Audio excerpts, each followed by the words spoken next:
രാജസ്ഥാനും ഹൈദരാബാദും തമ്മിലുള്ള മത്സരത്തിൽ എടുത്തു പറയേണ്ടത് വെറും രണ്ട് പേരെ മാത്രമാണ്. കാരണം അവരാണ് ഈ കളിയിൽ അവർ നിറഞ്ഞാടുക തന്നെയായിരുന്നു. അത് രണ്ട് ഡെപ്യൂട്ടന്റ് ആണ്. അതായത് ആദ്യ മത്സരം കളിക്കുന്ന ഒന്ന് പ്രഫുൽ ഹിങ്കയും അതുപോലെ തന്നെ സാക്കിബ് ഹുസൈൻ. അങ്ങനെ തന്നെ ആദ്യ മത്സരം കളിക്കാൻ ഇറങ്ങുന്നത് രാജസ്ഥാൻ റോയൽസിന് എതിരെയാണ്. അതായത് ഈ സീസണിൽ നല്ല പ്രകടനം കാഴ്ചവെച്ചുകൊണ്ടിരിക്കുന്ന, അതായത് ഏറ്റവും നല്ലപോലെ കളിച്ചുകൊണ്ടിരിക്കുന്ന ഒരു ടീമിനെതിരെ തന്നെ അദ്ദേഹത്തിന്റെ ഡെബ്യൂട്ട് നടക്കുകയാണ്. മറ്റേത്തിന് സാക്കിബ് ഹുസൈന്റെ ഡെബ്യൂട്ട് അതുപോലെ തന്നെ നടക്കുകയാണ്. അപ്പം അവിടെ ഈ ഒരു രാജസ്ഥാൻ റോയൽസിനെ ഈ പറയുന്ന പോലെ ഇത്രയും വലിയൊരു തോൽവി കൊടുക്കാൻ കാരണക്കാരൻ ഒരേ ഒരാളാണ്, അത് പ്രഫുൽ ഹിങ്കയാണ്. കാരണം തന്റെ ഡെബ്യൂട്ട് മത്സരത്തിൽ ആദ്യ ഓവറിൽ തന്നെ, അതായത് ടീമിലെ ആദ്യത്തെ ഓവറാണ്, തന്റെയും കരിയറിലെ ആദ്യത്തെ IPL ഓവറാണ്, അതില് 3 വിക്കറ്റുകളാണ്.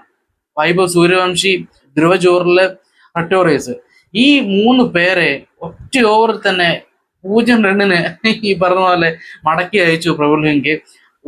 ഒരു രക്ഷയില്ലാത്തൊരു തുടക്കം തന്നെയാണ് ഈ പറഞ്ഞ പോലെ. അതുപോലെ തന്നെ സാക്കിബ് ഹുസൈനും ആദ്യത്തെ 2 ഓവറിൽ 1 വിക്കറ്റ് അദ്ദേഹത്തിന് കിട്ടിയിരുന്നുള്ളൂ. പക്ഷെ അവസാനമുള്ള 2 ഓവറിൽ 3 വിക്കറ്റുകൾ നേടിയിട്ട് രണ്ടുപേരും 4 വിക്കറ്റ് പ്രകടനമാണ് ഈ IPL തന്റെ ഡെബ്യൂട്ട് മത്സരത്തിൽ കാഴ്ചവെച്ചത്. ഒരു രക്ഷയില്ല. രാജസ്ഥാൻ റോയൽസിന്റെ കാര്യം എടുത്തു പറയേണ്ട ഒരു കാര്യം, ഇവരുടെ ഓപ്പണിംഗ് പാർട്ണർഷിപ്പ് അതിനെ എത്രയും പെട്ടെന്ന് പൊളിച്ചു കഴിഞ്ഞു കഴിഞ്ഞാൽ പിന്നെ അവിടെ വേറെ ആരും തന്നെ ഒന്നും ചെയ്യാനില്ല എന്നുള്ളതാണ് എടുത്തു പറയേണ്ട ഒരു കാര്യം. കാരണം ആ ഒരു വൈഭവ് സൂര്യവംശിയെയും അതുപോലെ തന്നെ ജയ്സ്വാളിനെയും ചുറ്റിപ്പറ്റി മാത്രമാണ് ഈ രാജസ്ഥാൻ റോയൽസ് ഇതുവരെ എത്തിയിട്ടുള്ളത്. അപ്പൊ അതുകൊണ്ട് തന്നെ അവരൊന്ന് ഇല്ലാണ്ടായി കഴിഞ്ഞാൽ, അല്ലെങ്കിൽ അവരൊന്ന് താളം കണ്ടെത്തിയില്ലെങ്കിൽ, അവർ മികച്ചൊരു പ്രകടനം സ്റ്റാർട്ട് കൊടുത്തില്ലെങ്കിൽ അവിടെ രാജസ്ഥാൻ റോയൽസ് തീരും എന്നുള്ളതാണ്.